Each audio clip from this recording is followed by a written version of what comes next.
Assalamualaikum. Selamat berjumpa kembali di channel kami, Aryu Production. Kali ini, kita akan membahas tentang sejarah yang terjadi pada tanggal 16 Juli. Baik dari dalam negeri, maupun luar negeri. Beberapa catatan sejarah menunjukkan tentang perkembangan dalam berbagai bidang. Baik dalam bidang ilmu pengetahuan, kejadian alam, dan kelahiran beberapa tokoh yang berpengaruh di dunia. Dengan mengenal sejarah, maka kita akan menjadi bangsa yang beradab. Baiklah, mari kita saksikan beberapa catatan sejarah di masa lampau, yang terjadi pada hari ini. Tanggal 16 bulan Juli. Selamat menonton.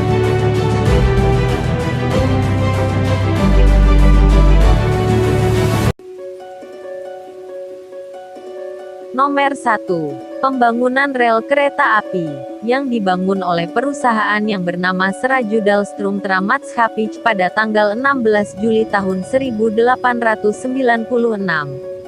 Srajudalstrum Tramatshapij adalah nama perusahaan kereta api yang pernah beroperasi di Hindia Belanda.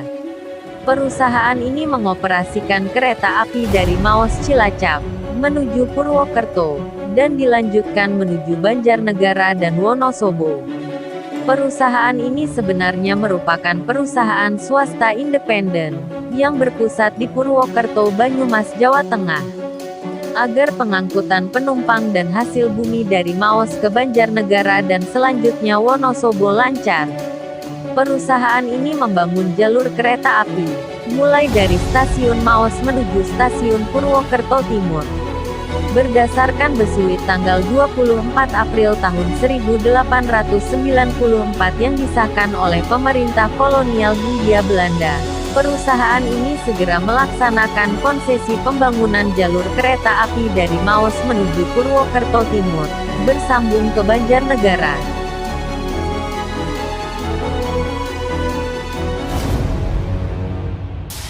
Nomor 2. Pada tanggal 16 Juli tahun 1917, terjadi peristiwa besar di Rusia, yang disebut dengan Revolusi Rusia.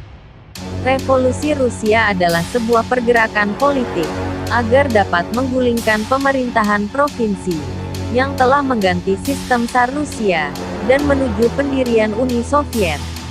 Revolusi Rusia berakhir pada tahun 1991 dengan ditandai runtuhnya kekuasaan pemerintah Tsar Nicholas II. Tsar adalah gelar yang diberikan kepada penguasa monarki dalam rumpun bahasa Slavia. Nikolai II atau Nicholas II adalah Tsar terakhir Kekaisaran Rusia. Nicholas II lahir pada tanggal 6 Mei aka tanggal 18 Mei tahun 1868 dan wafat pada tanggal 17 Juli tahun 1918.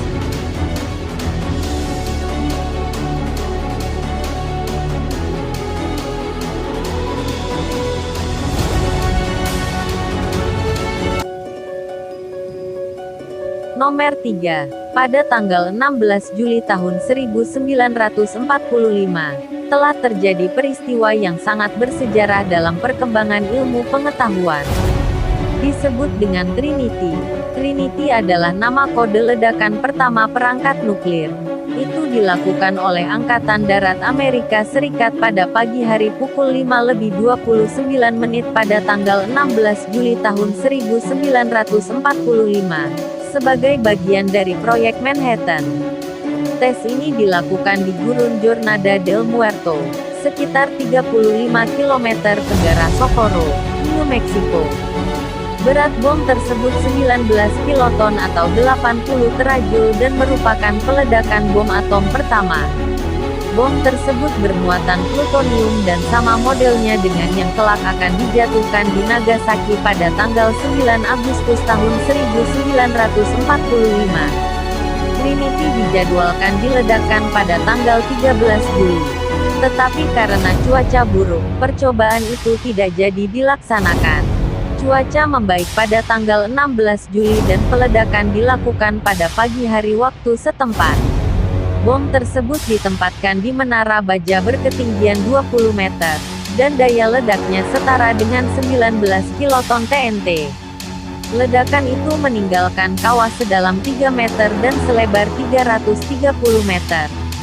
Awan jamur membesar setinggi 16.000 meter, dan gelombang kejutnya dapat dirasakan 160 km jauhnya. Kawah tersebut melumerkan pasir gurun dan mengubahnya menjadi lapisan kaca hijau tipis, yang disebut trinitit. Kawah tersebut segera terisi kembali, dan sekarang daerah ini dilindungi. Di tempat peledakan itu didirikan tugu setinggi 3,65 meter. Kawasan ini masih mengandung unsur radioaktif sampai sekarang.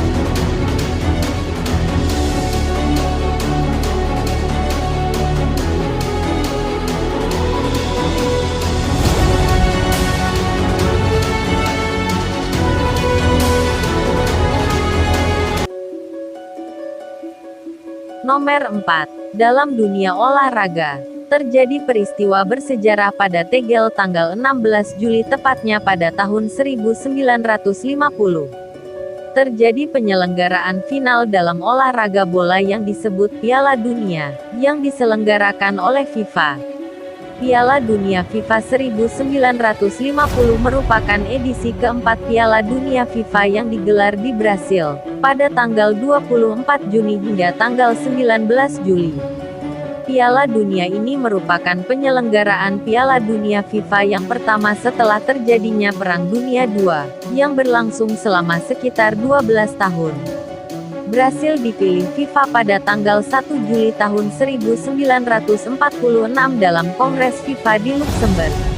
Turnamen ini dimenangkan Uruguay, yang telah memenangkan kompetisi pertama pada tahun 1930, mengalahkan Brasil dengan skor 2-1 dalam babak final. Kemenangan Uruguay membuat kemajuan besar di sejarah dunia olahraga yang dikenal sebagai Maracanazo. Event ini diselenggarakan di 6 stadion 6 kota yang berbeda, diikuti oleh 13 tim. Ada 3 tim yang mengundurkan diri, yaitu Turki, Skotlandia, dan India. Dibagi dalam 4 grup, dan setiap pemuncak grup melaju ke babak selanjutnya. Sistem ini berbeda dengan saat Piala Dunia FIFA 1938, di mana kompetisi diselenggarakan dalam sistem gugur. Hal ini dilakukan untuk mencegah kepulangan sangat cepat sebuah tim, mengingat jarak tempuh tim dari negaranya menuju Brasil rata-rata cukup jauh. Selain itu, untuk menentukan juara, peringkat kedua, peringkat ketiga, dan peringkat keempat digunakan format grup, di mana keempat tim dipertemukan satu sama lain, dan peraih poin terbanyak menjadi juara kompetisi. Edisi ini merupakan turnamen pertama di mana trofi kemenangan dikenal sebagai Piala Jules Rimet, untuk menandakan 25 tahun ia menjabat sebagai Presiden FIFA. Nomor 5. Apollo 11 adalah misi luar angkasa Amerika Serikat yang mendaratkan manusia pertama di bulan.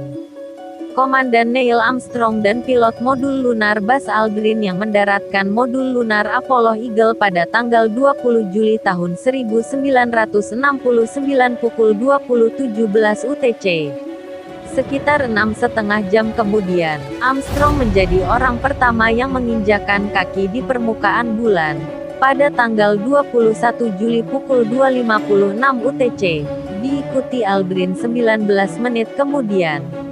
Mereka berdua menghabiskan waktu kira-kira 2/4 jam di luar wahana antariksa, dan mengumpulkan 21,5 kg material bulan untuk dibawa pulang ke bumi.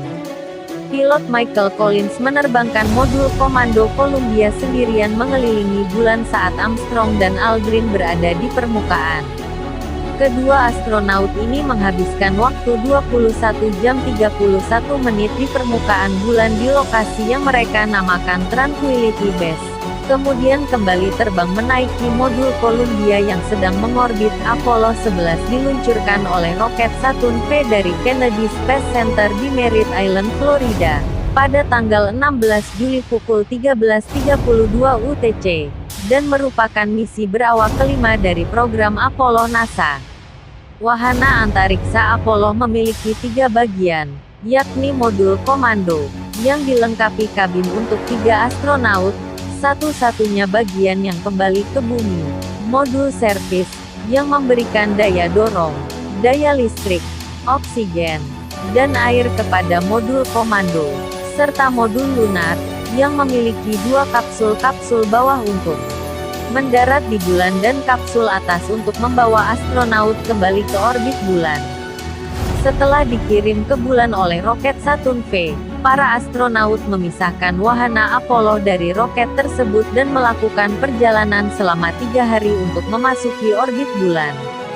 Armstrong dan Aldrin kemudian pindah ke modul Eagle dan mendarat di kawasan Mars Tranquilitatis, Laut Ketentraman, pada tanggal 20 Juli. Kedua astronaut ini menggunakan kapsul atas Eagle untuk lepas landas dari permukaan bulan dan bergabung dengan Collins yang mengorbit di dalam modul komando. Ketiganya kemudian melepaskan modul Eagle sebelum melakukan manuver yang mendorong Columbia keluar dari orbitnya mengelilingi bulan menuju lintasan kembali ke bumi. Mereka berhasil kembali ke bumi dan mendarat di Samudra Pasifik pada tanggal 24 Juli setelah berada di luar angkasa selama lebih dari 8 hari. Langkah pertama Armstrong ke permukaan bulan disiarkan secara langsung di televisi untuk penonton di seluruh dunia.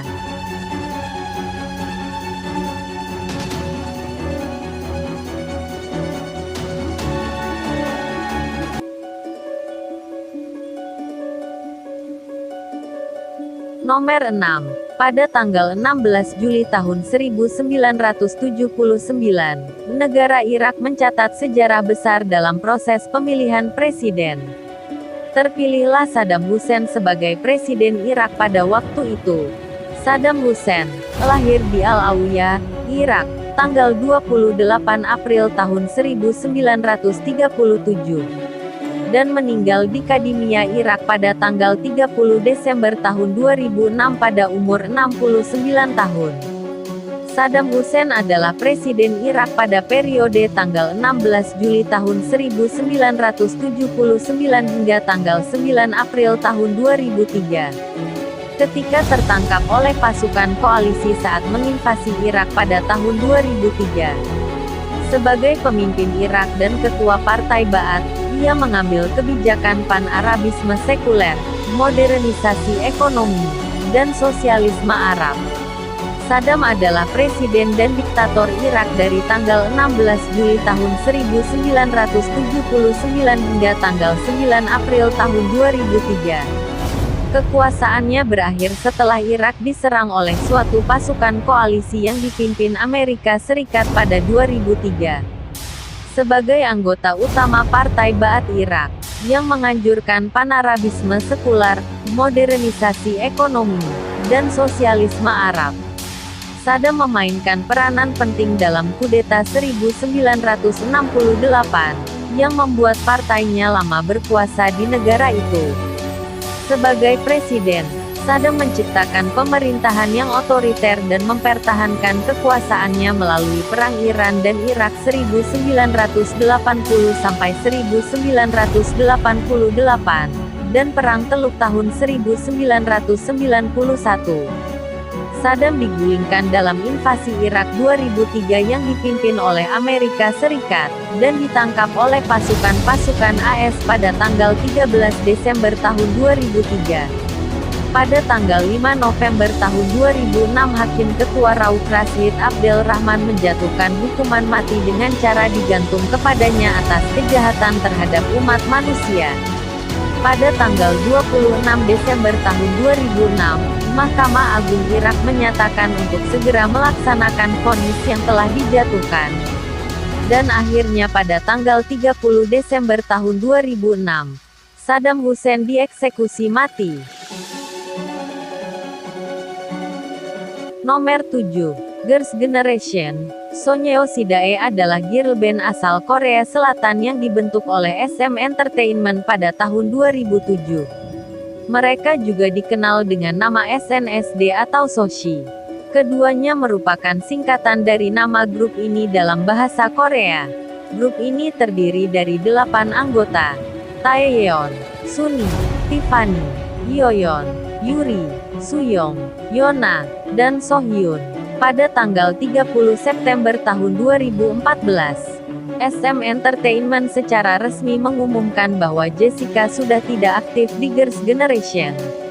Girls' Generation sudah mulai menarik perhatian di awal karir mereka lewat lagu-lagu seperti Into the New World dan Kissing You. Namun baru pada tahun 2009 mereka meraih popularitas yang signifikan lewat single G, yang kemudian dinamai sebagai Song of the Decade di Korea Selatan. Grup ini semakin memantapkan posisi mereka di industri musik Korea dengan single-single berikutnya seperti Telmeyur, Miss Jenny, Oh, Rendezvous Run, dan Hot. Pada tahun 2011, mereka kembali ke kancah musik Korea dengan lagu The Boys, yang dirilis dalam 3 bahasa, Korea, Jepang, dan untuk pertama kalinya, dalam bahasa Inggris.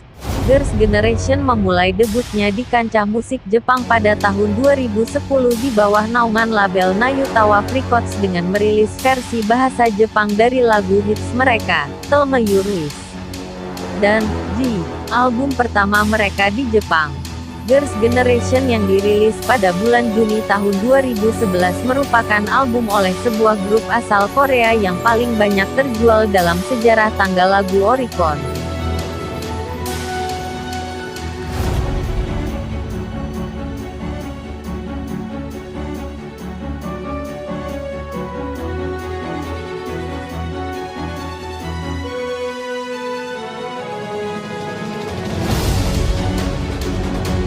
Nomor 8. Trik V Hals dan Lai lahir 16 Juli tahun 1896. Meninggal tanggal 30 Desember tahun 1968. Pada umur 72 tahun adalah seorang politikus Norwegia. Periode 1946 sampai 1952, ia tampil pertama sebagai Sekretaris Jenderal Perserikatan Bangsa-Bangsa. Lai memimpin delegasi Norwegia ke Konferensi Perserikatan Bangsa-Bangsa di San Francisco pada tahun 1945 dan merupakan pemimpin dalam penyusunan ketentuan-ketentuan Dewan Keamanan Perserikatan Bangsa-Bangsa. Dia adalah pemimpin delegasi Norwegia untuk Majelis Umum Perserikatan Bangsa-Bangsa pada tahun 1946. Pada tanggal 1 Februari tahun 1946,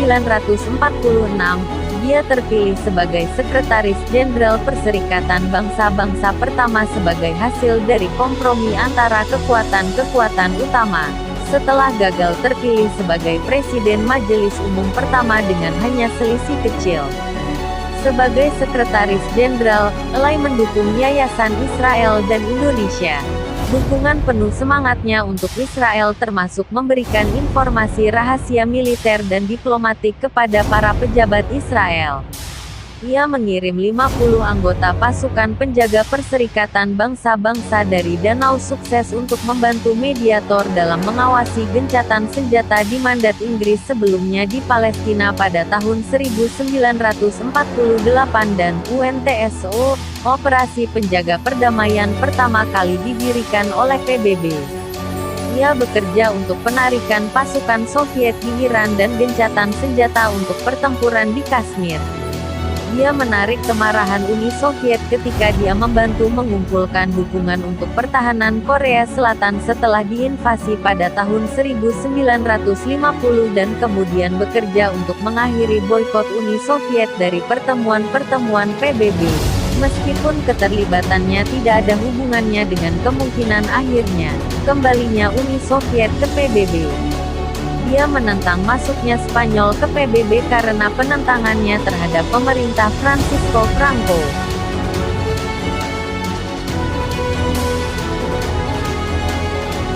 Nomor 9. Stuart Armstrong Copeland lahir pada tanggal 16 Juli tahun 1952. Ia adalah seorang pemusik Amerika Serikat yang dikenal sebagai pemain drum The Police. Teknik dan gaya permainan drumnya sering menjadi panutan bagi pemain drum yang lain.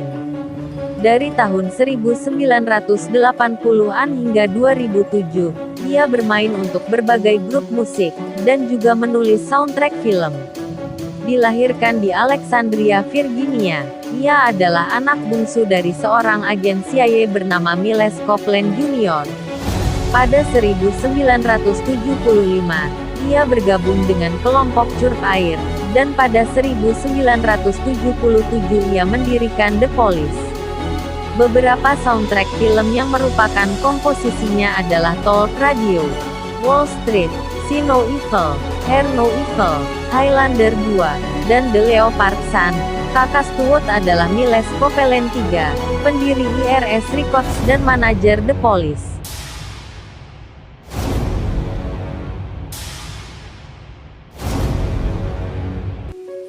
Nomor 10. Gareth Frank Bell lahir pada tanggal 16 Juli tahun 1989. Berumur 30 tahun, ia adalah pemain sepak bola profesional yang berasal dari Wales, Britania Raya, yang bermain untuk Real Madrid dan tim nasional Wales. Bell dapat bermain sebagai gelandang sayap atau gelandang serang. Bell memulai karir di Akademi Southampton pada tahun 2005 hingga dipromosikan ke skuad tim utama Southampton pada musim di tahun 2006 sampai tahun 2007. Pada bulan Mei tahun 2007 ia bergabung ke Tottenham dengan menandatangani kontrak berdurasi 4 tahun. Selama waktunya di Spurs, pergeseran manajerial dan taktis melihatnya berubah menjadi pemain yang lebih ofensif berorientasi. Dari musim tahun 2009 sampai tahun 2010, Bell menjadi bagian integral dari tim. Naik ke perhatian internasional selama Liga Champions UEFA pada tahun 2010 dan tahun 2011. Ia dinobatkan PFA Players of the Year pada tahun 2011 dan 2013. Dan dinobatkan dalam UEFA Team of the Year pada tahun 2011 dan 2013.